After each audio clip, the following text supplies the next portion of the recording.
Hello, all you hardcores out there. How are you doing? It's Russ here from Porky's Corner. Welcome to part three. We're joined by Liam from Rotherham. I hope you like my thumbnail. It's me and Adam Smith, formerly an employee of Sky for 29 years. And he left because he got cancer and nobody wants to talk about it. He's beat cancer. I think that's strange. We should give him his flowers like they did Dave Clark when he got cancer. How are you doing, Liam? Yeah, good pal. All right, mate.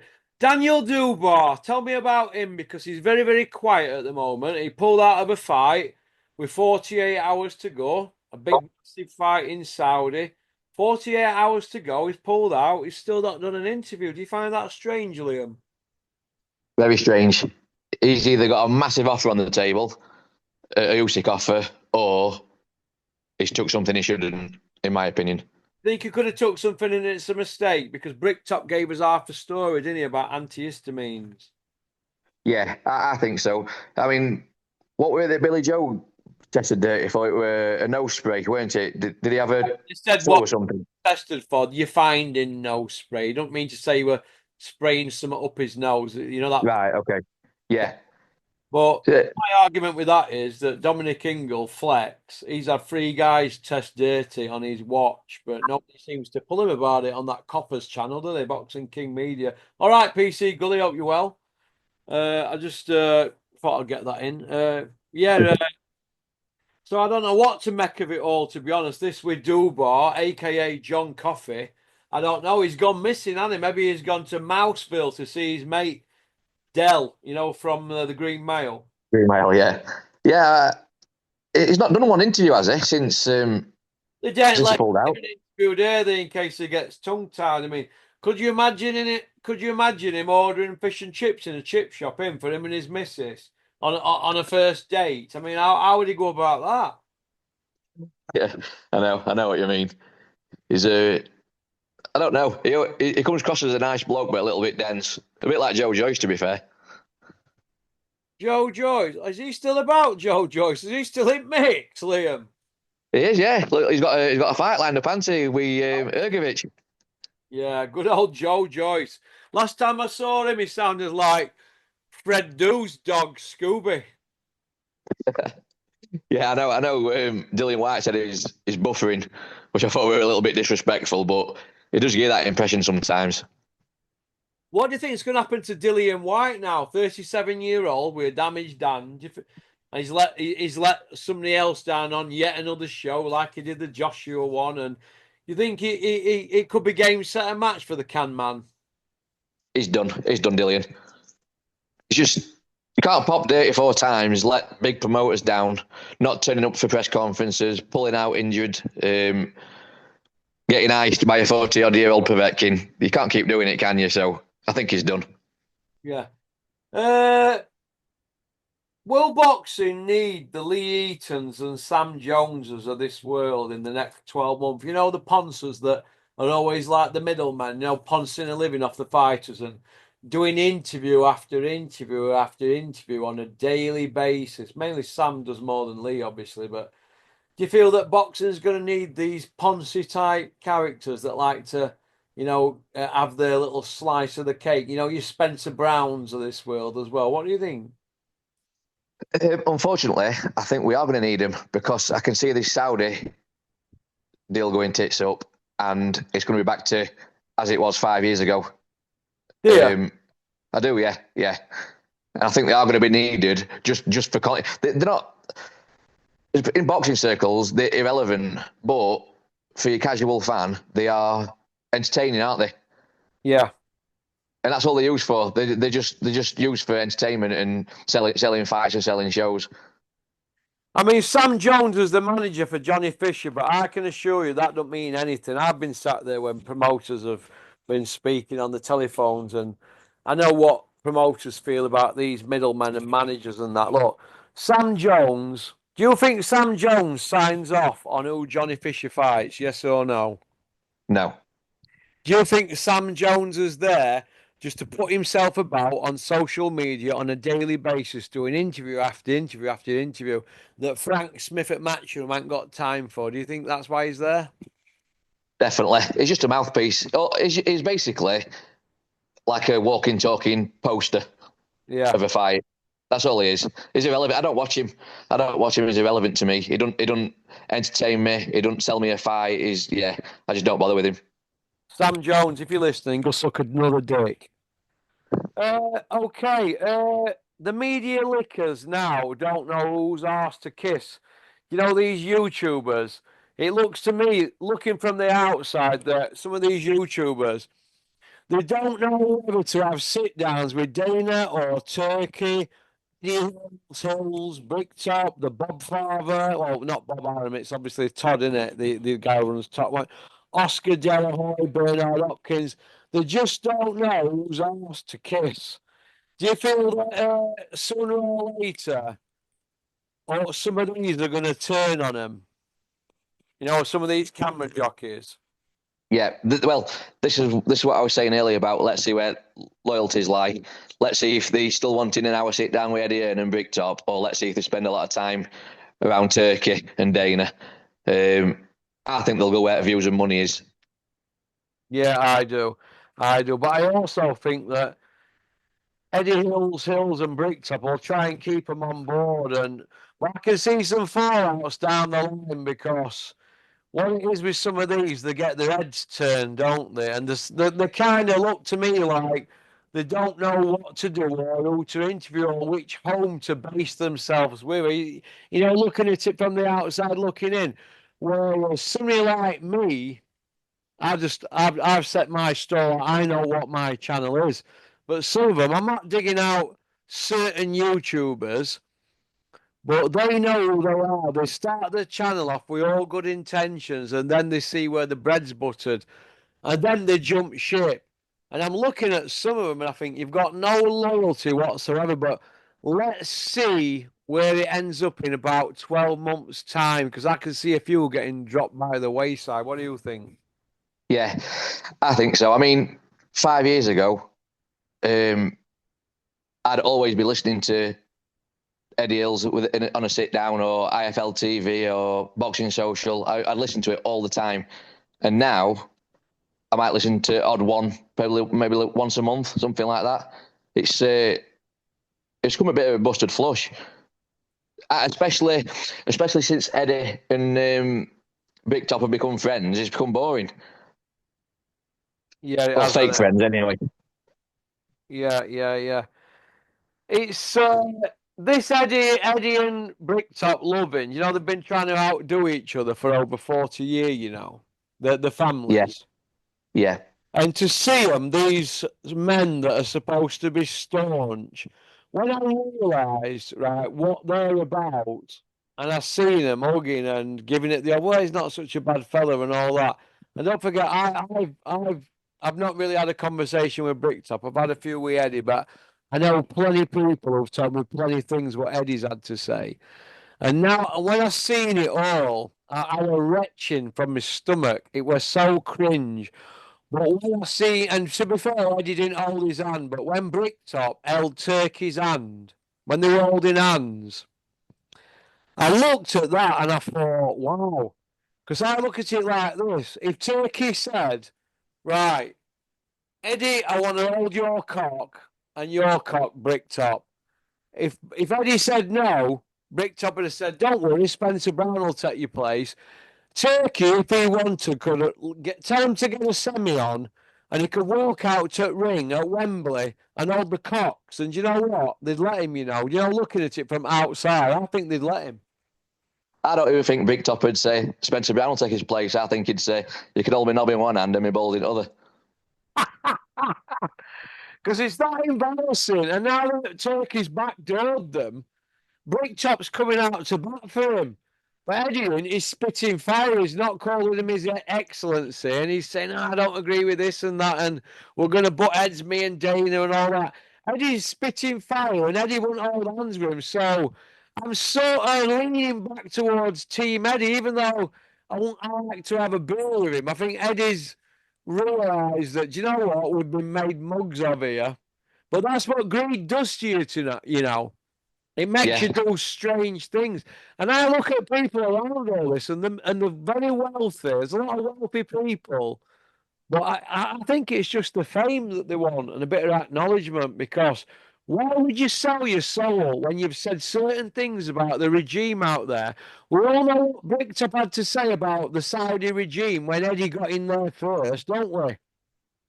Yeah. Oh, yeah. It Mention slaughtered it, didn't it? about, yeah, it will mention about people getting thrown off buildings and all that. And we know what he said about a stub up when Eddie got in first. And then what happened when he got Fury?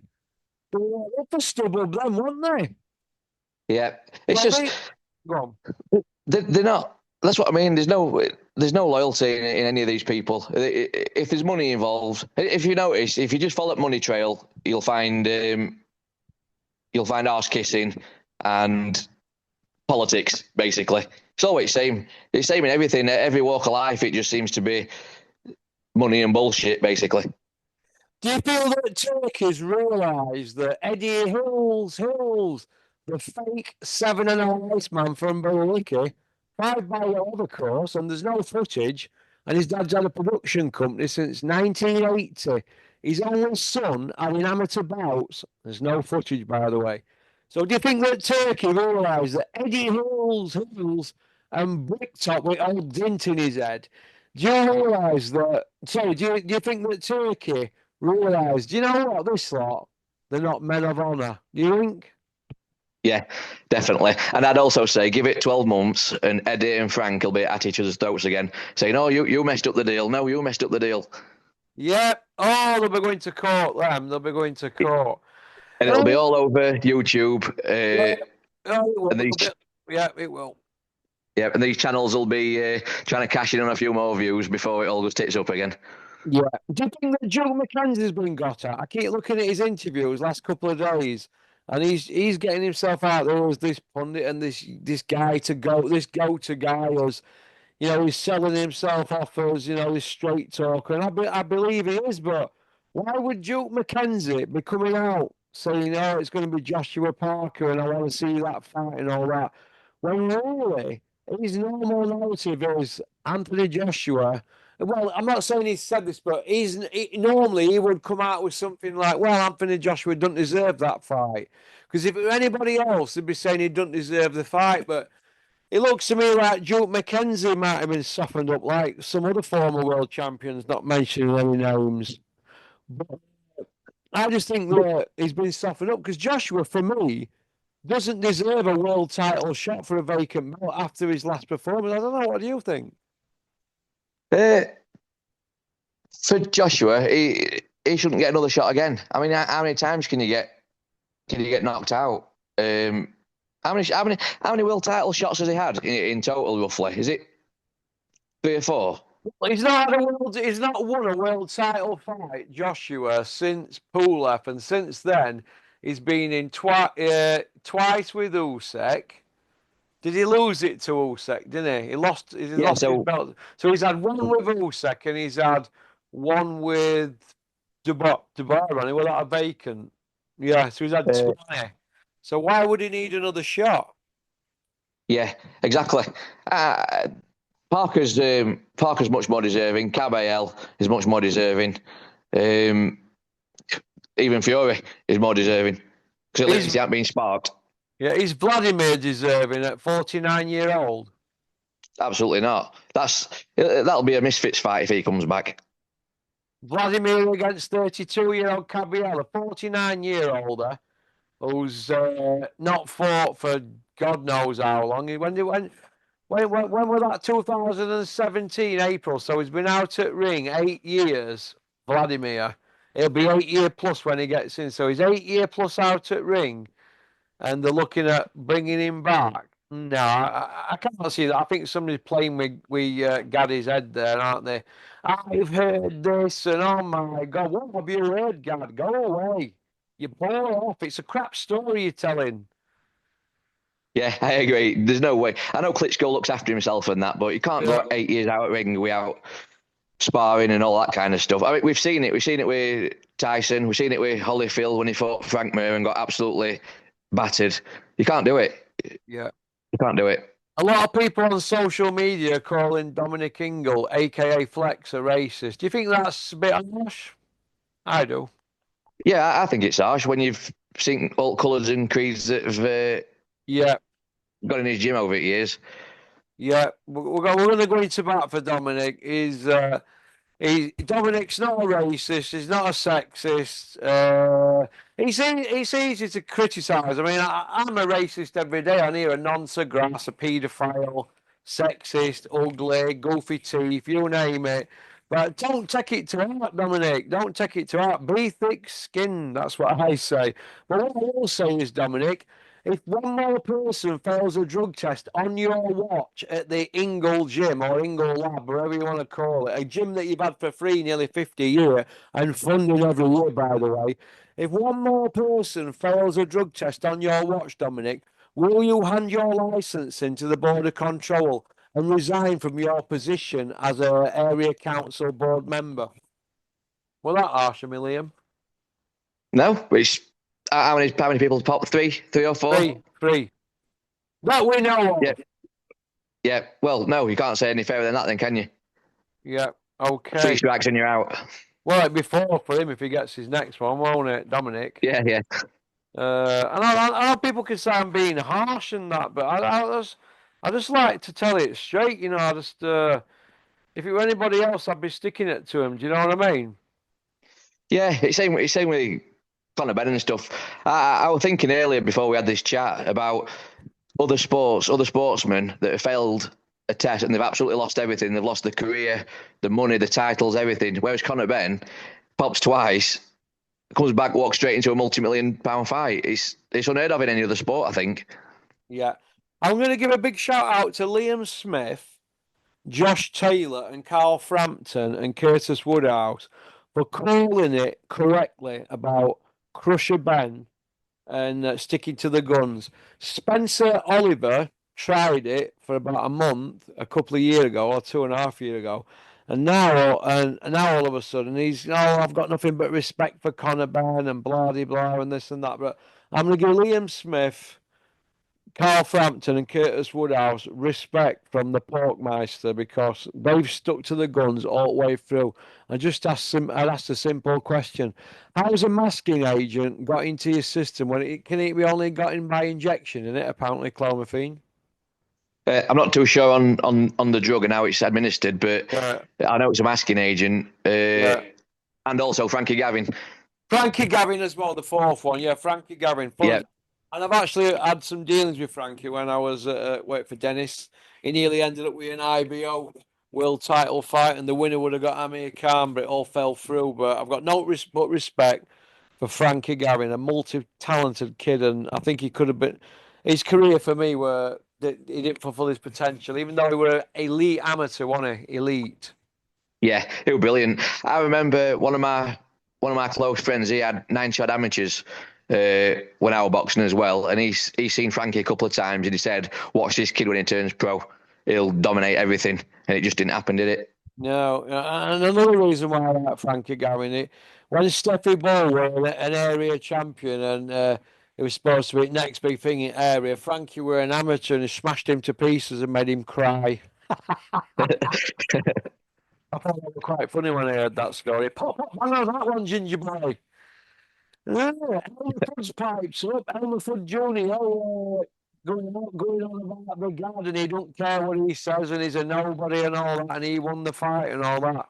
Look, it's one of the most easiest fights in boxing to score.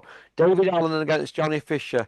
They both won 5 rounds clearly each, but David had a knockdown, didn't it? It's so easy to score that fight. Was it get him a 2 hours, wasn't it, Liam?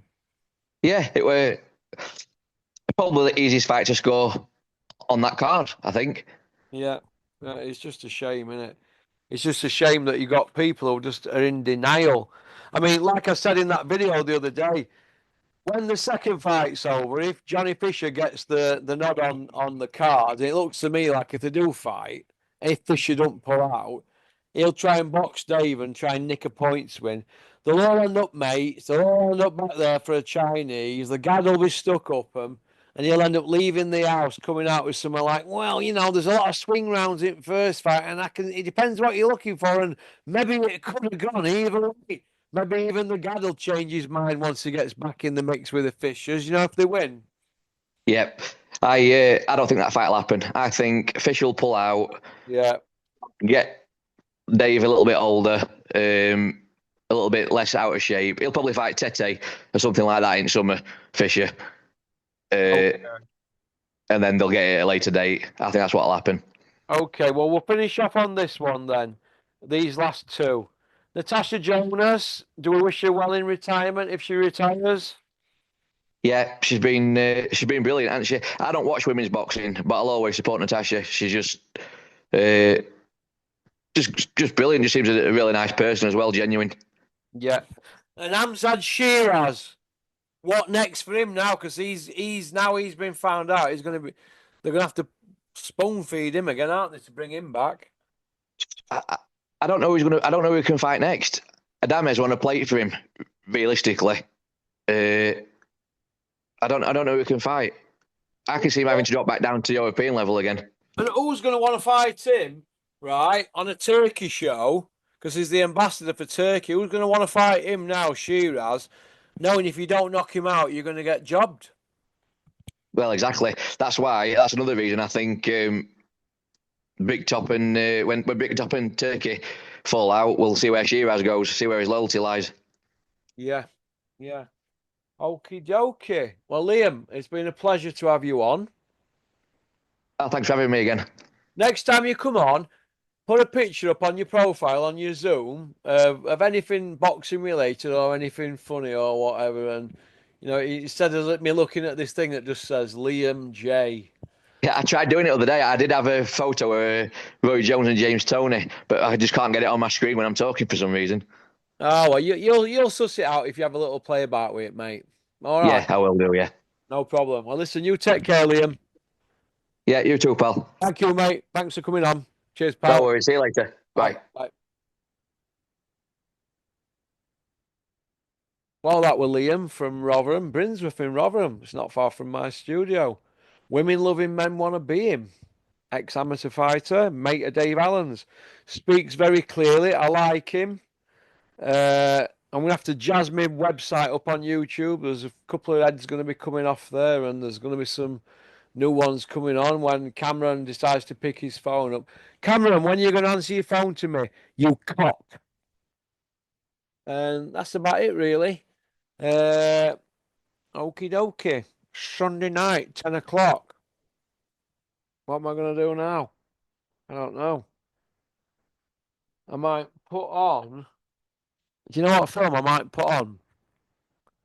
Escape from Alcatraz, Clint Eastwood.